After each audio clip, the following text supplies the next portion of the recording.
Little Red Riding Hood. Once upon a time, there was a sweet little girl. Everyone loved her, most of all her grandmother. So one day she gave her a red velvet hat. The girl always wore the hat, and since then she has been called Little Red Riding Hood. One day her grandmother was ill, so Little Red Riding Hood went to bring her wine and biscuits that would surely make her feel better. Her mother told her not to go off the path and to be careful. She also had to be polite and say goodbye to grandmother. Little Red Riding Hood promised to do so and went on her way. Grandmother lived deep in the forest, more than half an hour's walk from the village. In the forest, Little Red Riding Hood encountered the wolf. She did not know he was dangerous, so she was not afraid at all. Good morning, Little Red Riding Hood, the wolf said. I am going to bring Grandma wine and biscuits because she is sick, said Little Red Riding Hood. Where does your mother live? The wolf then asked. Less than half an hour further into the forest, in the cottage under the three big oaks, said Red Riding Hood. The wolf, meanwhile, was thinking of something else entirely. That little Red Riding Hood was a nice, tender morsel and would probably taste even better than the tough grandmother. If he was smart, he could eat them both. So the wolf came along and said, look at these beautiful flowers.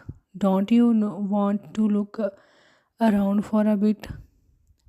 Little Red Riding Hood wanted to pick a beautiful bouquet for grandmother.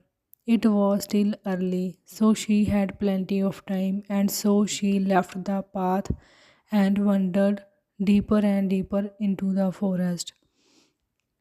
Meanwhile, the wolf walked straight to grandmother's house and knocked on the door. Who is there? Little Red Riding Hood with wine and biscuits.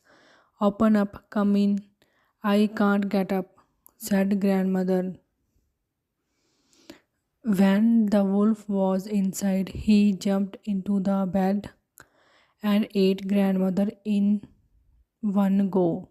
Then he nightgown, put on her nightcap, and got into bed with the curtain closed. When Little Red Riding Hood arrived at the cottage with her arms full of flowers, she was surprised to find the open door. Inside, everything seemed so strange. She became afraid but did not know why. Good morning, Little Riding Hood said, but no one answered. Then she opened the curtains. In the bed lay grandmother, but she looked so strange with her sleeping cap over her face. Oh, grandmother, she said, what big ears you have. The better to hear you with, my child, was a reply. But grandmother, what big eyes you have, she said. The better to see you with, my dear. But grandmother, with large hands you have, the better to hug you with. Oh, but grandmother, what a terribly big mouth you have, the better to eat you with. The wolf jumped out of bed and swallowed up Little Red Riding Hood. With his belly so full, he slept soundly and snored like a king. A hunter came by. He thought that old woman is snoring very loudly. I'll go and have a look. He saw the wolf and said, so here you are, you old sinner. I have been looking for you for so long. He wanted to shoot the wolf with his rifle, but suddenly realized that the wolf might have eaten grandmother. Who knows, he might be able to save her. He cut open the belly of the sleeping wolf with a pair of scissors and immediately saw a red cap. The girl jumped out and cried. I was so afraid in the wolf's belly.